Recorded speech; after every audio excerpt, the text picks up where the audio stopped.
கர்த்தருக்கு ஸ்தோத்திரம். கர்த்தராகிய இயேசு கிறிஸ்துவின் இன்ப நாமத்தில் இனிய வாழ்த்துக்கள்.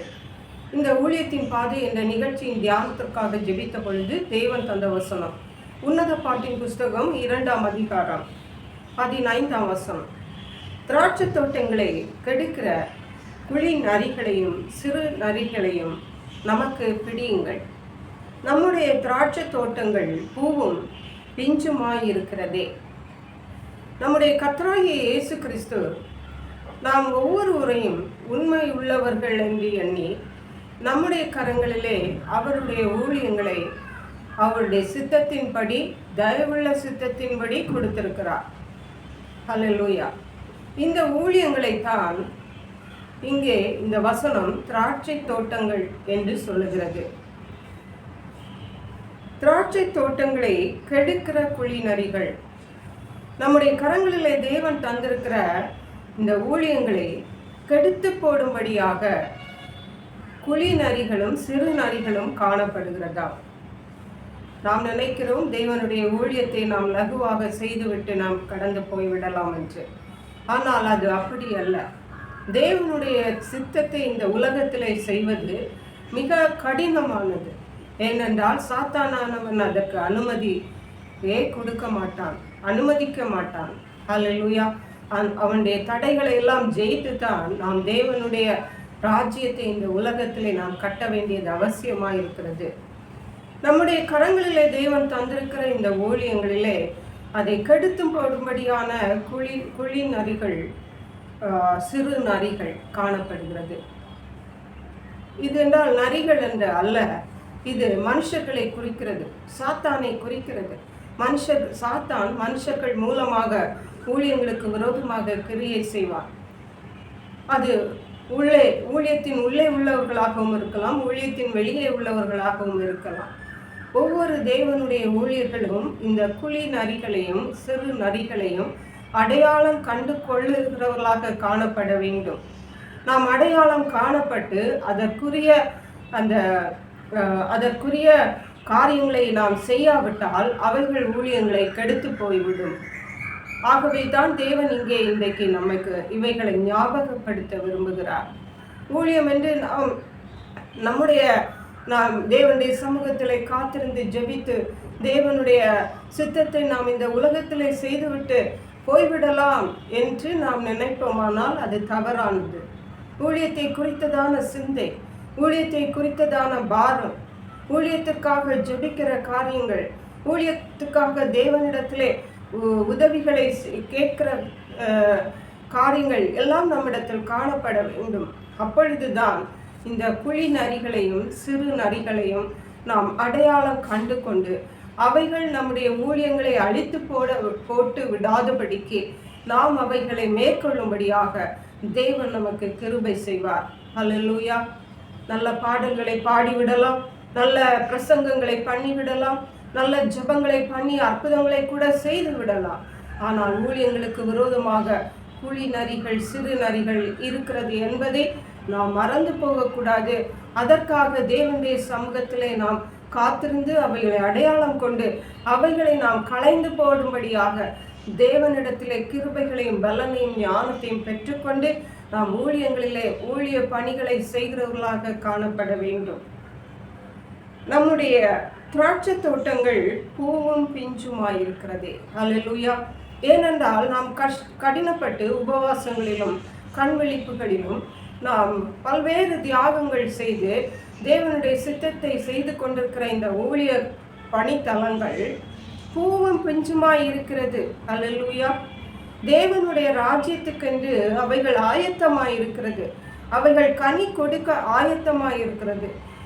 குழி நரிகளும் சிறு நரிகளும் நாம் உள்ளே அனுமதித்தால் அவைகளை குறித்து ஊழியக்காரர்களாகிய நாம் அக்கறையற்றவர்களாக இருப்போமானால், அல்லது எனக்கு என்ன அது இருந்தால் இருந்துட்டு போகட்டும் என்று நாம் அசால்ட்டாக இருந்து விட்டால் நம்முடைய ஊழியத்தில் திராட்சை தோட்டங்களிலே காணப்படுகிற பூவும் பிஞ்சும் எல்லாம் அழிந்து போகிறதாக காணப்படும்.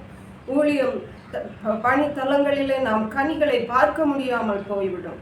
ஊழியங்கள் கூட இருக்குமோ என்ற நிலைமைக்கு தள்ளப்பட்டு விடுவோம். ஹல்லேலூயா. அடுத்தபடியாக இந்த ஊழிய தலங்களிலே நாம் பார்க்கும் பொழுது தேவன் நம்முடைய ஊழிய தலங்களிலே வருகிற தேவனாக இருக்கிறார். நம்முடைய திராட்சை தோட்டங்களிலே தேவன் வருகிறவராக காணப்படுகிறார். உன்னத பாட்டின் புஸ்தகம் 4ஆம் அதிகாரம் 16ஆம் வசனம் சொல்லுகிறது, அதன் கடைசி பாகம், என் நேசர் தம்முடைய தோட்டத்துக்கு வந்து தமது அருமையான கனிகளை புசிப்பாராக. ஹல்லேலூயா. நம்முடைய திராட்சை தோட்டமாகிய ஊழியங்களிலே, ஊழிய தலங்களிலே தேவன் வந்து அருமையான கனிகளை புசிக்கும்படியாக வருகிறார்.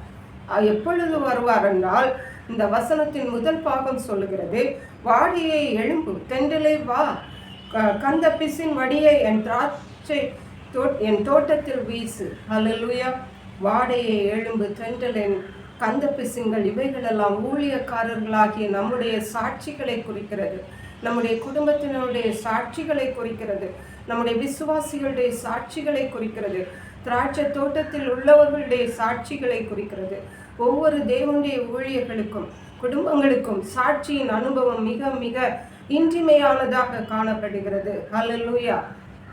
ஏனென்றால் இயேசு கிறிஸ்துவுக்கு அப்புறமாக நாம் போதிக்கிற விசுவாசிகள், நாம் தேவனிடத்தில் வழிநடத்தி கொண்டிருக்கிற மந்தைகள் நம்மையும் நம்முடைய குடும்பங்களையும் தான் முன்மாதிரியாக பார்ப்பார்கள். ஹல்லேலூயா.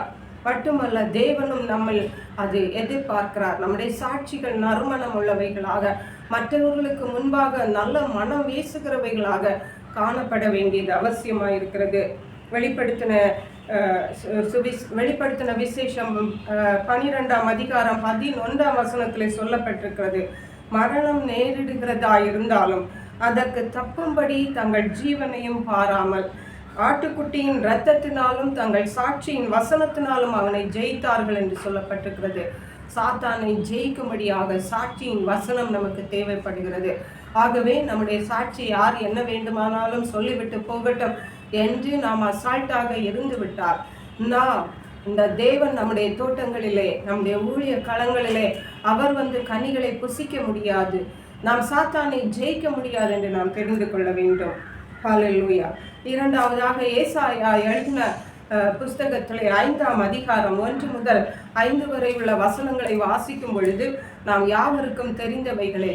தேவன் இங்கே சொல்லுகிறார், எனக்கு மேட்டிலே ஒரு நல்ல திராட்சை தோட்டம் இருந்தது, நான் அதற்கு மகா செழிப்பான மேட்டிலே ஒரு தோட்டம் இருந்தது, அதை வேலி அடைத்து கற்களை பொறுக்கி நற்குள்ள திராட்சை செடிகளை நட்டு நடுவில் ஒரு கோபுரத்தை கட்டி நல்ல ஆலையை உண்டு பண்ணி நல்ல திராட்சை பழங்களை தரும் என்று காத்திருந்தார், அதுவோ கசப்பான பழங்களை தந்தது என்று தேவன் இங்கே ஆதங்கப்படுகிறார். ஹல்லேலூயா.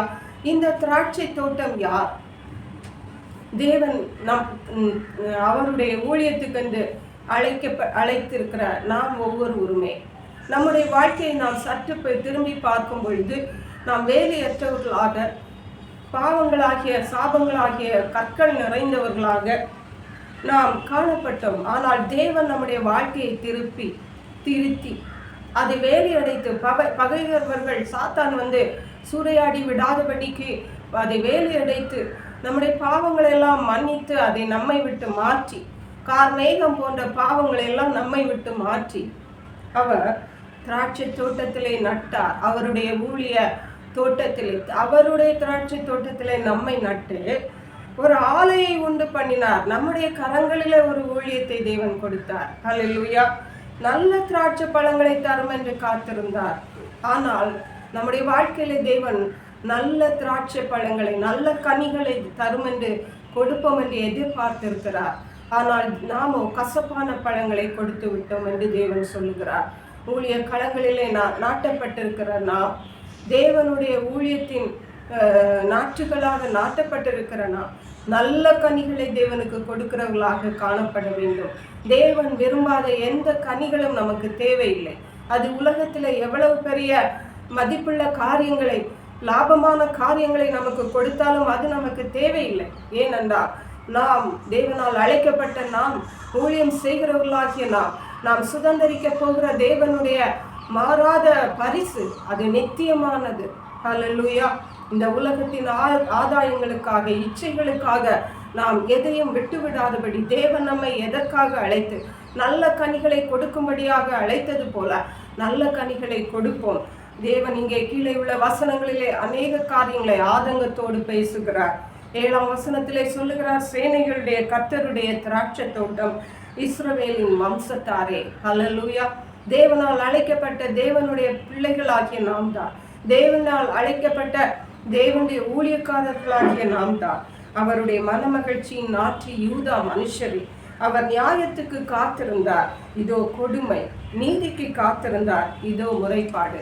அருமையான தேவனுடைய ஊழியர்களாகிய நாம் ஒவ்வொருவரும் இன்னைக்கு நம்மை நாமே அலசி ஆராய்ந்து, நாம் ஊழிய களங்களிலே தேவன் நம்மை எதற்காக நாட்டினாரோ அந்த காரியங்களை நம்முடைய வாழ்க்கையில நாம் தேவனுக்கென்று செய்கிறோமா? நல்ல கனிகளை கத்தற்கென்று கொடுக்கிறோமா?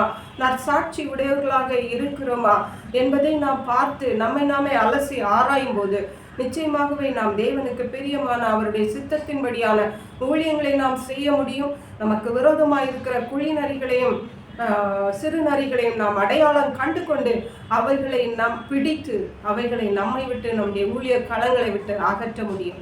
அதற்கேற்ற கிருபைகளை தேவன் நமக்கு தந்தருளுவாராக. ஜெபிப்போம். எங்களை கிருபையை நேசித்து பாதுகாத்து வழி நடத்துகிற எங்கள் அன்பின் தகப்பனை, ஆசீர்வதிக்கப்பட்ட இந்த நல்ல நாளுக்காக நன்றி. இந்த வேளையிலும் இந்த ஊழியத்தின் பாதை என்ற நிகழ்ச்சியில் கர்த்தர் எங்களோடு பேசின காரியங்கள், எங்கள் திராட்சை தோட்டத்தை நாங்கள் கெடுக்கிற நரிகளை பிடித்து அவைகளை மேற்கொண்டு எங்கள் ஊழியங்களை பாமை துதிக்கிறோம் காப்பாற்றும்படியாகவும் எங்களுடைய வாழ்க்கையில நீர் விரும்புகிறதான நல்ல கனிகள் காணப்பட எங்களுக்கு உதவி செய்ய நன்றி. பரிசுத்த ஆவியானவரே, நான் சாட்சி உள்ளவர்களாக இருக்க கிருபை செய்கிறபடியால் நன்றி. துதி கன மகிமை மக்கே செலுத்துகிறோம். மீட்பர் இரட்சகருமாகிய இயேசு கிறிஸ்துவின் இன்ப நாமத்தில் ஜெபிக்கிறோம் எங்கள் அன்புள்ள பரமபிதாவே. ஆமென். God plus.